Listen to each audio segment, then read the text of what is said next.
Estamos de volta e vamos agora para a previsão do tempo.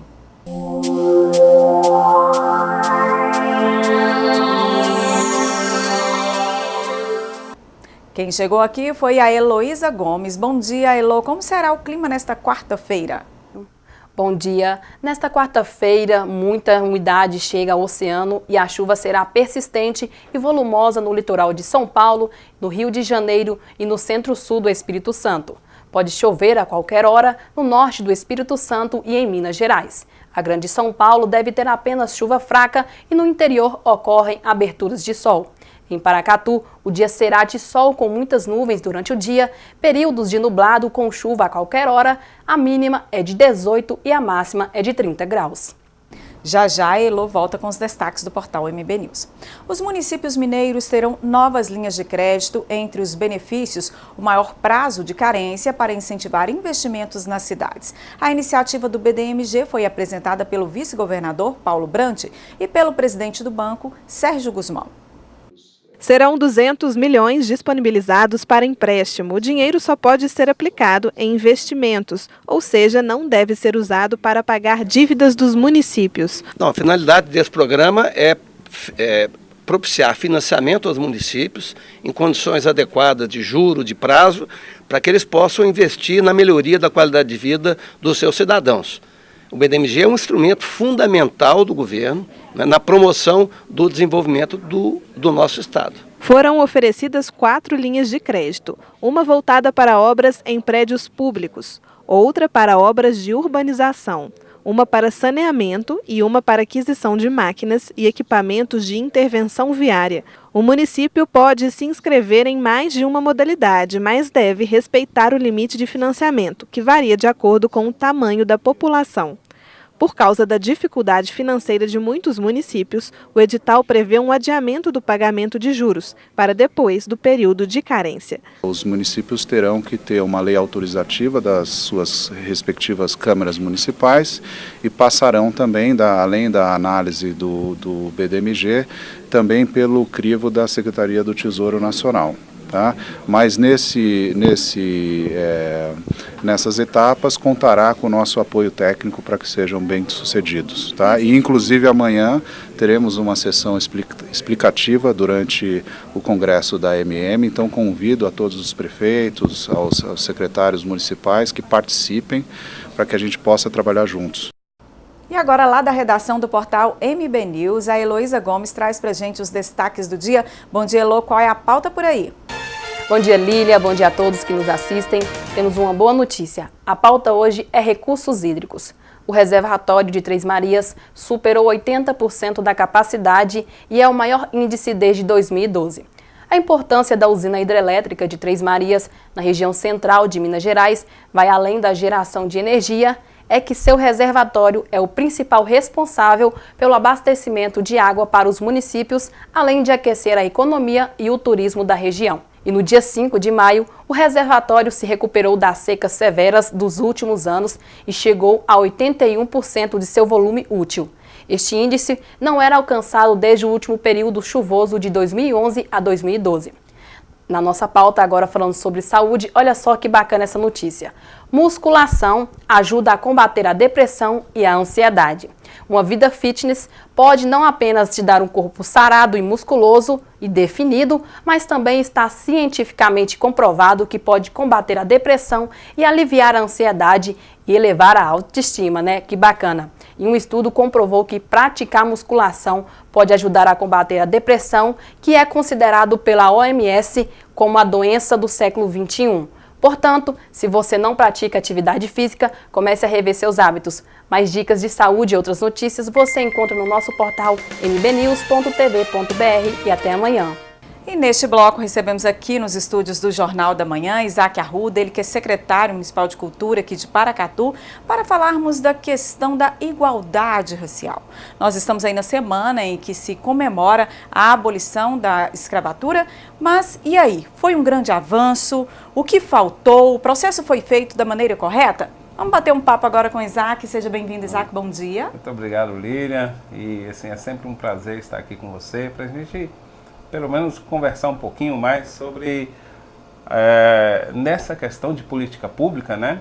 quais são os avanços, quais são ainda as coisas que a gente precisa melhorar, né? 13 de maio é uma data realmente para ser celebrada ou é uma data para a gente lembrar que ainda falta muito?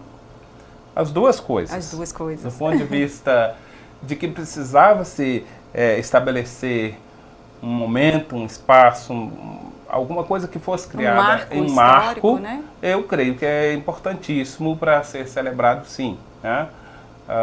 Políticas públicas, elas se fazem com passo a passo. Porém, eu acho que existe muita coisa ainda para a gente avançar. É preciso que a gente entenda que o 13 de maio, ele abre uma porta, mas ainda tem muita coisa para se discutir a respeito disso. E, aliás, o próprio 13 de maio não se discutiu a questão da oportunização.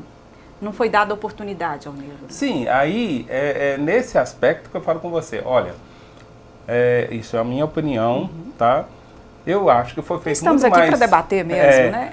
Um ato político, mas que não um uma ato política social mesmo, né? e não uma política pública. Porque se você tivesse dado, vamos dizer assim, encaminhamento às coisas, né? Qual seria o caminho então? Eu te libertei, agora eu tenho que criar um espaço para que você possa conviver, morar, produzir, né? E ter condições não iguais, porque naquela época era muito... Bem discrepante. Discrepante, né? Mas para você dar condição para que aqueles que foram libertados tivessem as suas oportunidades.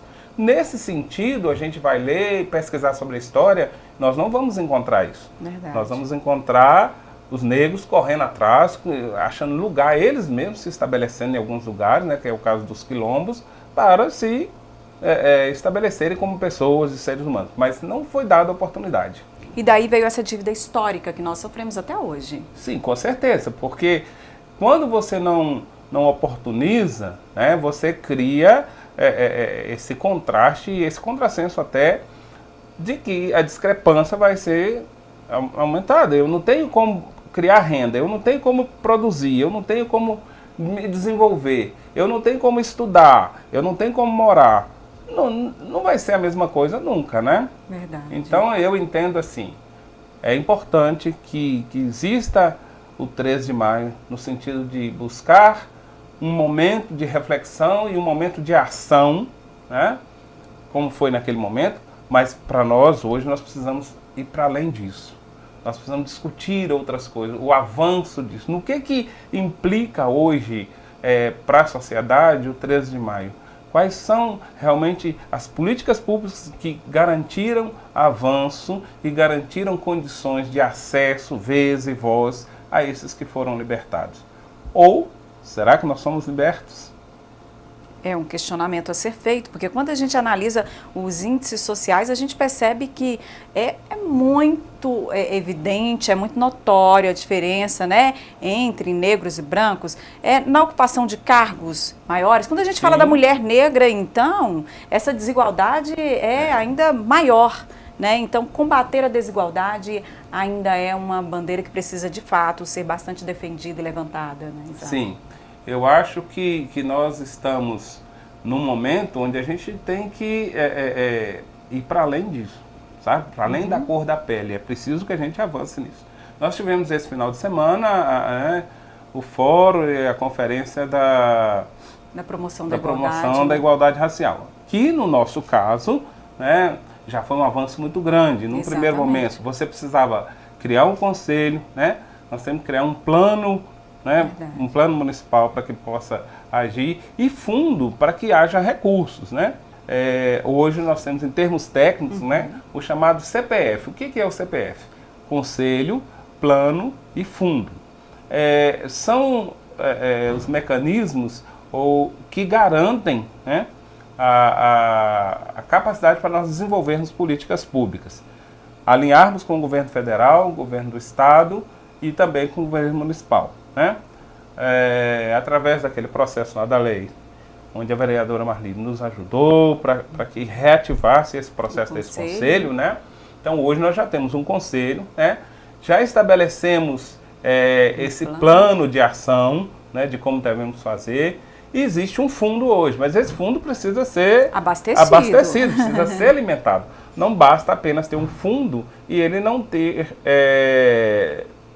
financiamento lá dentro desse fundo, né? Então, de fato. Então, a gente precisa trabalhar. Mas para que eu tenha o plano de ação e que eu tenha o fundo, eu preciso ter um conselho consciente, um conselho forte, um conselho que compreenda o espaço.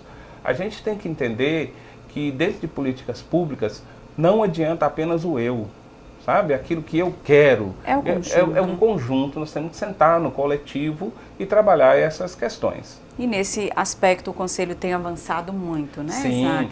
desde quando foi criado, né, nós já conseguimos sim dar grandes passos, né? Porque eu falo grandes porque não existia nada, então quando você não existe nada e você dá um passo, ele já é grande significante, e né? significante. E a conferência veio para isso também, né? Para reafirmar os nossos anseios, foram as nossas levantadas expectativas. propostas, Sim, ideias. Foram ideias, né? Que poderão ir para a prática. prática. Eles foram agora. divididos em 7 eixos diferentes, né? Então agora nós vamos fazer uma compilação de tudo isso, né? E trazer como reivindicações, tanto para a parte do Executivo e também do Legislativo, para que possa nos ajudar. Bacana, Isaac. Não tem como a gente falar dessa data, desse assunto, sem a gente falar da questão da discriminação, do preconceito. E a gente sabe que isso aí envolve a questão cultural, envolve a questão da educação, né? Esse tema também precisa permanecer sendo debatido, estudado, trabalhado em sala de aula, nas famílias, nos grupos de igreja. Com certeza. Eu acho que a gente só muda alguma coisa se nós tivermos esses grupos por perto. São esses grupos que podem nos ajudar. Tanto a escola, mas antes da escola nós temos a casa, família, né? A família, que precisa ser discutido isso. Tanto orientando os filhos ou os parentes, seja quem for, de como lidar com isso, né? Porque nós temos, às vezes, atitudes que significam as duas coisas. Quando você chama alguém de pretinho, você pode estar fazendo um gesto carinhoso ou, às vezes, você está pejorativo. Então, como é que eu trabalho isso? Eu começo dentro da minha casa. De fato. Né? A entender qual é essa lógica, como é que eu aceito isso, como é que eu recebo, como é que eu compreendo. Né? Depois eu tenho a escola, que é uma continuidade, uma extensão da casa, mas também para lidar com isso. Eu dei aqui só um exemplo, mas nós temos outros que são claros dentro da escola. Né? E as organizações ou as entidades, elas podem trabalhar tanto do lado religioso, como às vezes em outras situações, agremiações, associações, com isso, porque no dia a dia você está exposto e nós temos que trabalhar falando, conscientizando e entendendo melhor como é que nós vamos sair disso. O preconceito, ele existe, ele não é só contra... Não adianta negar. Só contra o negro. Contra o negro, sim, é muito. Eu tive assistindo um jornal, um debate há pouco tempo, onde falava da questão do crime contra o jovem negro. É muito maior do que em relação a um branco, né? De fato. São Paulo, Rio, eles estavam mostrando isso.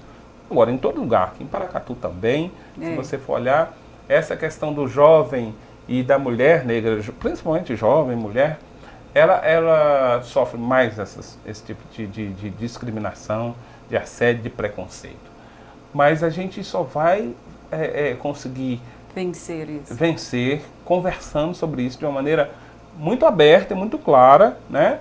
E também, aquilo que eu disse lá no início, tentando trabalhar dentro de casa para que nós possamos compreender isso. Em que momento que isso é bom, que isso é ruim. Parece que não é, em momento nenhum, chamar alguém de pretinho, de neguinho e tal. Mas nós chamamos outro de gordo, nós chamamos aquele de magrelo, nós chamamos aquele de cabeludo. Também é discriminação. É discriminação do mesmo jeito. Sofre discriminação. Exatamente. O índio sofre discriminação. Então nós temos que trabalhar nessa questão de igualdade, compreendendo a profundidade que isso tem. E que o respeito é a base de tudo. Eu creio que esse é o caminho. Né? Se nós trabalharmos a questão do respeito, do amor, da dignidade, essas coisas tendem, né, automaticamente a ser minimizadas e não acabar, mas com certeza diminuir bastante. Bastante. Estabelecer a cultura do respeito mesmo, né? Sim. E isso envolve todos esses agentes Com que a gente já certeza. falou, né? É. Família, sociedade, É. né? Poder público. Políticas públicas precisam avançar muito ainda, Isa. Precisam, porque nós precisamos entender política pública de uma maneira mais... Assertiva. De maneira mais assertiva. Né? A política pública, ela sempre vai pensar naquilo que é do coletivo e não do interesse pessoal. Nesse sentido, eu acho que a gente ainda tem que tomar muito cuidado, inclusive com os próprios grupos que se fazem, porque às vezes eu quero, mas desde que Puxar seja pra para mim, mim, né? Eu não estou pensando no coletivo. Eu quero alguma coisa, a gente sabe que é para avançar. Ora, nós estamos trabalhando no Conselho de Igualdade Racial.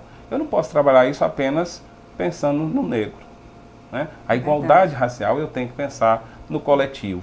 Então, todas as vezes que as políticas públicas são desenvolvidas e elas direcionam, elas fecham muito, você perde a ideia da política pública.